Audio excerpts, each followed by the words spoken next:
My name is Kelly Herbig. I am a virtual content specialist for special education, social studies, grades 3 through 5. And today I'm going to show you how you can use a 3 topic graphic organizer that I created to support you in teaching social studies to your students. So, graphic organizers support students with special needs in many ways. We've known this for a long time. They organize information in a new way, they provide a visual support. They can help students make connections between topics, and they promote increased independence. Today, I'm going to show you specifically how you can use a graphic organizer that I created that allows you to compare 3 different topics. Specifically, I'm looking at Unit 4, Day 2 in the the Grade 4 Passport to Social Studies curriculum. The title of this lesson is Separation of Powers, Day 3. I was taking a look at this graphic organizer that's included in the lesson, and it's important for students to understand the differences between the legislative, executive, and judicial branches of our government. However, this can be tricky because a lot of compare and contrast graphic organizers or Venn diagrams are set up to compare 2 topics. So I went ahead and created a resource that will help you compare 3 topics. Now I'm going to show you how you can use it. Here is the graphic organizer that I created. Up here, you'll be able to edit once you make a copy for yourself and add in the title or the overall topic that you would like students to compare the different subtopics of. Down here,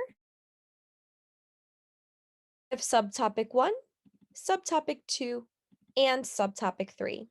All you have to do is click each one in order to edit and change the subtopics to something else. Once you have filled in your overall title or topic and your 3 subtopics, you can go ahead and use these text boxes to add text. This is how you can add notes to compare these 3 subtopics. I specifically designed this to have arrows pointing up to the overarching topic to help students understand and see the connection between these 3 subtopics and the overall topic. So let's take a look at how to use this in the lesson that I just shared with you from the grade 4 curriculum. So I have taken the graphic organizer and filled it in based on the lesson that I mentioned earlier I would be modeling off of. I have the 3 branches of government as my overall topic, and I've labeled my subtopics as legislative, executive, and judicial. So this graphic organizer will help students compare these 3 parts of government. So now that I have filled in each part, I might make a copy for each of my students and maybe even do a small group where I'm helping students add information to each text box. So if I'm looking at the legislative section, I can start typing in the things that I know about that branch of government.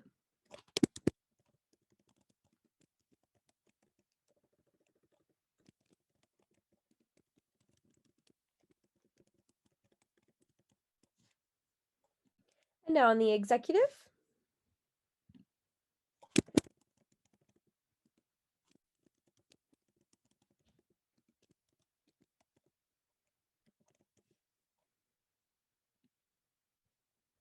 and finally the judicial.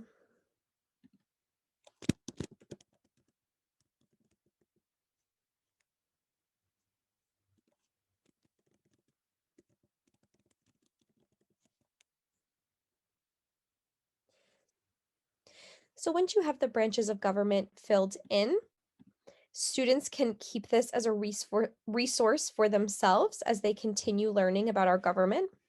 You might do this, like I said earlier, in a small group. You might start calling out some of these different parts and having students decide where they go in the graphic organizer.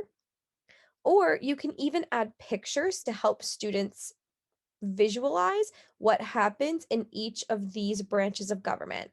I'll show you how to do that. So one of the easiest ways to add a visual when you're on Google Docs is to go up here where it says Insert, Image, and then click Search from Web. This allows you to search Google right in Google Slides. So I just clicked, or I'm sorry, I typed Congress and pressed enter, and I can search through and look for a visual that I think will be supportive for my students.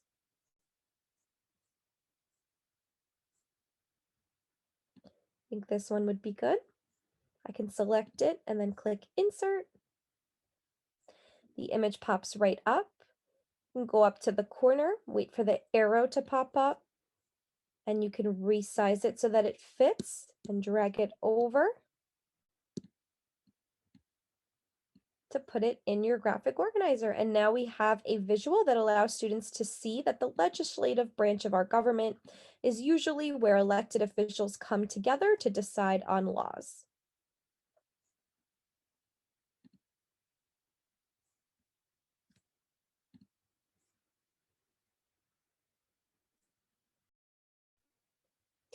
Overall, graphic organizers are a tried and tested tool that supports learning for students with special needs.